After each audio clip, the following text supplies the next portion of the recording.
Hi, and welcome. You're listening to the X22 Report. My name is Dave, and this is episode 1020B, and today's date is July 12th, 2016, and the title of the episode is Another U.S. Government Central Banker Failure. South Sudan is on the brink of a full-scale war. Now, before I get started, I just want to make an announcement. Last night, I placed an interview on the X22 Report Spotlight YouTube channel.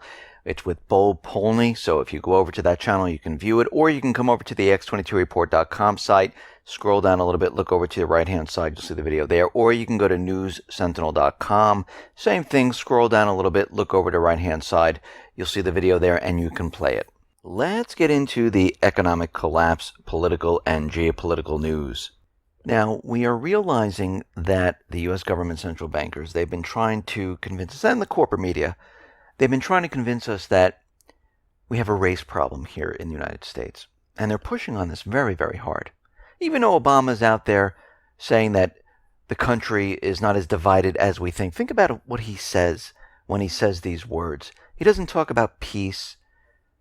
But we all should be coming together and not fighting with each other. We should be pointing our fingers at the government and coming together as a people and joining as one force and looking at the government saying, you're the problem. The central bankers, you're the problem. And we're getting proof that what is going on in America has nothing to do with race. There was a Harvard study on racial bias and police use of force, and it finds that the mainstream narrative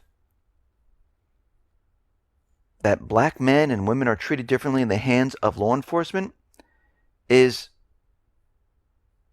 actually not correct. Now, Roland G. Fryer Jr., who looked into this, he's a professor of economics at Harvard, and he wanted to know, is there a problem? Is there a racial bias when it comes to police? And he looked into it, and he said, this is the most surprising result of my career. The study that he did finds no racial bias, contradicting the mental image of police shootings that many Americans hold. He said that the study that he did, he examined 1,000 shootings in 10 major police departments in Texas, Florida, and California, and he was surprised to find that when it comes to the most lethal form of force, police shootings, the study finds no racial bias. In officer-involved shootings in these 10 cities, officers were more likely to fire their weapons without having first been attacked when the suspects were white. Black and white civilians involved in police shootings were equally likely to have been carrying a weapon. Both of these results undercut the idea that the police wield lethal force with racial bias.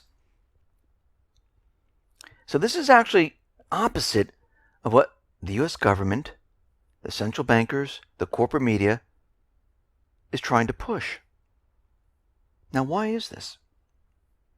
Why are they pushing race wars so hard? Why are they trying to convince us that America is divided?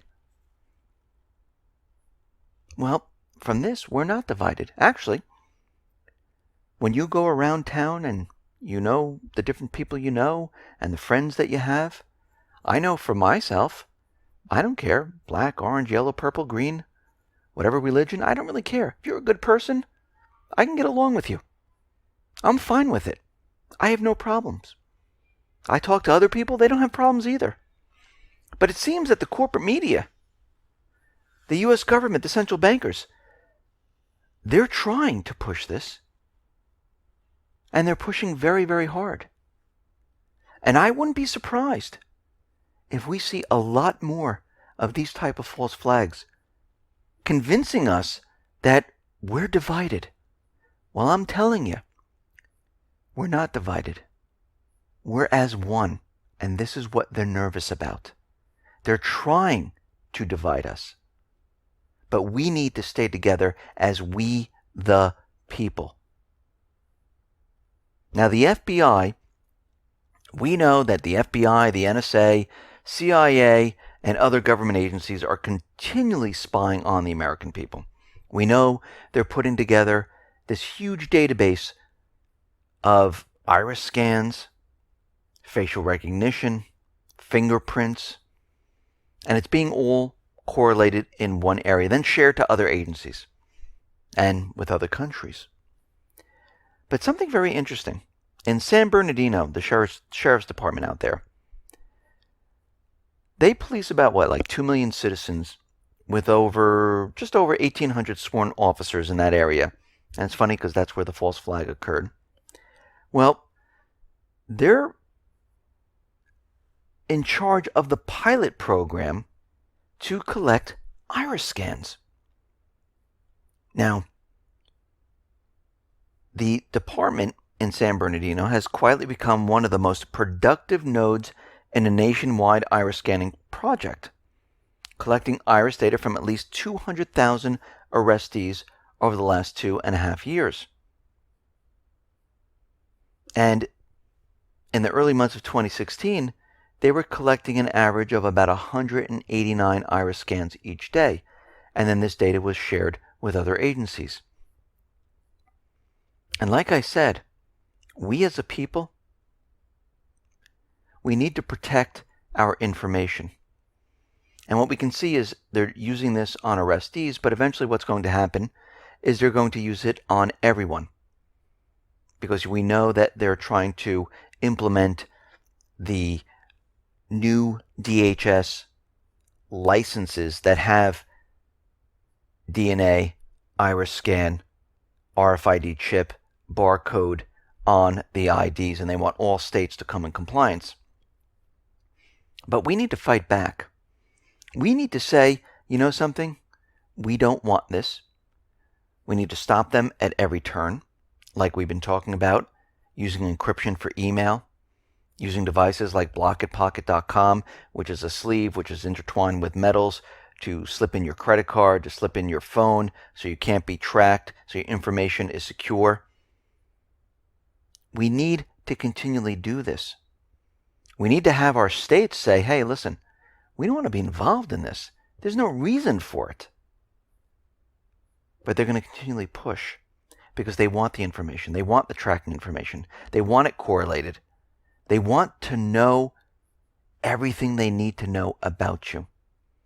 Because in the end, the government, the powers, the central bank, they're nervous about the people. They're nervous about the people coming together and being a joint force of we the people against a government. That's their biggest worry. And this is why they're trying to push race wars right now. We know the election's coming up. We know they like to maybe postpone the elections somehow, some way. Doesn't mean it's going to happen, but it looks like they're trying to move in that direction. We realize they like to take control when the economy comes down, maybe remove all our rights with martial law. And we're starting to see this appear now and this agenda move forward. Now, as we go through the summer, we'll have to watch this very carefully because I would expect we're going to see a lot more of this. Now, as we know, the U.S. is continually provoking different countries, Russia, North Korea, China. They like to start some type of war. We can just see it. We've been watching it. We've been recording it.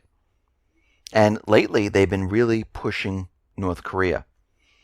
Doesn't mean they're not going to push Russia or China, but it looks like they move from one country to another and provoke a little bit, then move on, provoke a little bit. But North Korea, it seems like they're getting some headway with them, because we know that the U.S. and South Korea, they're going to be deploying the THAAD missile system, and we know that North Korea looks at this and this is a huge threat to them. And this is why they've broken off communication, exactly what the U.S. would like. And it's coming out, and allegedly North Korea is threatening to take physical counteraction if the United States follows through with a plan to deploy an advanced missile defense system. Now, of course, this most likely is a lot of talk, making it look good, in front of his people. And if we really think about this, if North Korea does do something, they'd be nuked in a second. So the question is, why would they do it? They wouldn't. Because if they were going to do something, they would have done it already. What would they be waiting for? Actually, North Korea was trying to work with the United States in establishing diplomatic ties and talking about peace, but the U.S. said absolutely not. Because why? The U.S. government, the central bankers, they're pushing for war. And we can see right now, they're not just trying with North Korea, they're trying with China. Now we know the U.S. went into Philippines and said, listen, we need you to start this lawsuit about what China is doing in the South China Sea. And if you do this, we will give you aid, we'll bring military assets and troops to your area to protect you. You'll get a lot of funding. We just need you to do this because the U.S. really has no grounds in this area. So they needed other countries to do its dirty work. So the Philippines, they brought a lawsuit, a case to the International Tribunal for the Law of the Sea at The Hague in 2013, raising 15 instances in which it held China's claims and activity in the South China Sea that they violated, all these different things in international law. And of course, The Hague came back today saying that, yes, we uphold this and we agree. Now, China didn't take part in this tribunal, which it said it had no jurisdiction on the case. And Chinese officials have said repeatedly in recent weeks that Beijing won't comply with the ruling whatsoever. And if you go back to 1947, around that time period, right after the World War II, China made claim to this area, and none of the other countries said a word. Now, the tribunal ruled that China couldn't claim the 12 nautical miles around the Spratly Islands. That means, right now, that the U.S. and foreign naval ships can legally come within 12 nautical miles of those two structures. Now, we know that this is going to be a provocation. We know that the U.S. is going to do this. And we know all of this is being done to provoke China. They would like China to do something. They would like North Korea to do something. Most likely China will not do anything. They'll complain. But they know if they do something, they understand the U.S. government central bankers, they're pushing for war. Same thing with Russia. North Korea, on the other hand, well, that's a whole nother story, and that's something we're going to have to watch very, very carefully. Now, will they do something? Maybe, maybe not. If they don't, the U.S. most likely will use a false flag to convince the world that North Korea did do something. Now, out in South Sudan, we understand from General Wesley Clark that the U.S. was going into many different countries, Sudan being one of them. Libya, Yemen, Iraq, Syria, and Iran. They were going to have regime change in all of these countries. And what we've been seeing is that the plans of the U.S. government central bankers, it has not been working out. And we're seeing that South Sudan, well, they're heading into a full-scale war right now with the exact same factions. President Kiir and Vice President Machar. And they're scaling up war once again. Now, we have to understand the history of South Sudan. South Sudan was created as a new country back in 2011. Both U.S. and European allies were saying this was the best thing for the country. Really, the best thing. Now, why was that the best thing for the country? Well, actually, it was the best thing for the United States government central bankers. Because we have to remember, why is the U.S. in Sudan? Well, South Sudan inherited 75% of Sudan's oil reserves, the third largest oil reserves in the sub-Saharan Africa. Most of the pipelines are under control of the North. America is the single largest aid donor to South Sudan. The country has received nearly $1.6 billion in contributions since 2013. But we have to remember there's another country with big interests in South Sudan. Remember, South Sudan, they have the oil reserves. China, they're all also in South Sudan. China has sent peacekeepers to the country. They are the biggest stakeholder in Sudan's oil industry. U.S. has pushed for an independent South Sudan to try to dislodge the Chinese, who already had existing agreements in place with Northern Sudan. And many said the push for independence has seen a leverage against the Chinese to dislodge the control they had on the oil. So we can see right now the whole reason the U.S. government central bankers are in South Sudan is again for oil, to keep the petrodollar alive. Wherever China is, wherever Russia is, that's where the U.S. goes off into, and they start war. And we can see whatever they were doing, whatever they tried, did not work. Just like in Yemen, just like in Libya, just like in Iraq, just like in Ukraine, just like in Syria. The whole thing is falling apart. And this is why we've seen the evacuations from the U.S. Embassy in South Sudan. Now, in Afghanistan, we see President Obama, that he's given the troops there broad new powers. The troops now have the freedom to strike at the Taliban without looking at Afghan forces, so they can be on their own. And we can see right now, whatever they told us about how everything was fixed there and how we're bringing home the troops, well, we all knew that was fake, phony, and false. We knew the only reason the president came out and said this was because President Karzai at the time would not sign the bilateral security agreement. And we see NATO and the U.S. now, since the bilateral security agreement was signed by the new president, more and more troops are going in. They have greater freedom to strike the Taliban. And war is going to be pushed to the next level in this area. Because what is happening in Afghanistan, in South Sudan, in Yemen, in Libya, in Iraq, basically what's happening is the U.S. is losing control. The people are saying enough is enough. We want our countries back. We don't want the government there. We might not use the dollar when we sell our oil. And the central bankers cannot have this. But we can see they're losing control. In Ukraine, we see the Ukrainian American maneuvers Sea Breeze will begin on July 18th. The drills will be held in Odessa region, as well as the northwestern part of the Black Sea.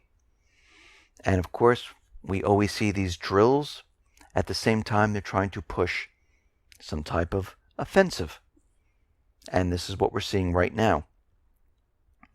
We're seeing right now that Lavrov and Kerry, they're going to be meeting once again to talk about Syria. They'll be meeting on July 14th. And Russia is still saying the same thing. We need to come to an agreement on ceasefire, but this does not include the Islamic State, al-Nusra, al-Qaeda, under the UN Security Council resolution. And of course, the United States is still not giving in and separating and giving the list to Russia, saying these are the moderate rebels, these are the terrorists. And they're still not doing this. Now we see that on July 8th, a Russian Mi-35M helicopter, well, it was shot down by a U.S. American-made TOW missile. And the helicopter was struck by the missile and fell to the earth, which killed both pilots on board. And again, we see right now that the terrorists, they have the ability to shoot down Russian planes, Russian helicopters, Syrian helicopters, because what's happening is the U.S., Turkey, and the coalition forces, they're bringing in more and more advanced weapons into the fight. Now, Russia, they took 6 long-range Tu-22M3 bombers. They took off from the home airfield of the Russian Federation, and they delivered a combined strike with high explosive ammunition at a facility of the Islamic State terrorist group in Palmyra. Now, we see there was a lot of weapons destroyed, vehicles destroyed, a lot of equipment was destroyed, but very interestingly, Russia told the United States, the coalition allies, that they were going to do this, where it was going to take place, when it was going to take place. And the U.S. warned the terrorist organizations to get out of the area before Russia came in. Now, was this a setup by Russia to see what the U.S. would do? Would they warn the terrorist groups so that Russia would have proof that they're working with the terrorist groups? And it looks like this is exactly what happened. We see there's a huge battle underway for Aleppo City, and all of this is continually building up. The U.S. is backed into a corner. Russia continually puts pressure on the United States. They're losing different parts of the country. The Islamic State is pretty much finished, especially in Iraq. They only have 10% of the land that they once occupied. And we can see this is getting tougher and tougher for the United States. And every time you back the United States into a corner like this, this is when you need to get worried. Because the United States government central bankers, they don't like to be backed into a corner. And when they are backed into a corner, this is when they come out with their claws. And this is what we can expect moving forward. Listen, everyone, thanks a lot for listening. Be well, be safe, and especially be prepared. Thanks a lot.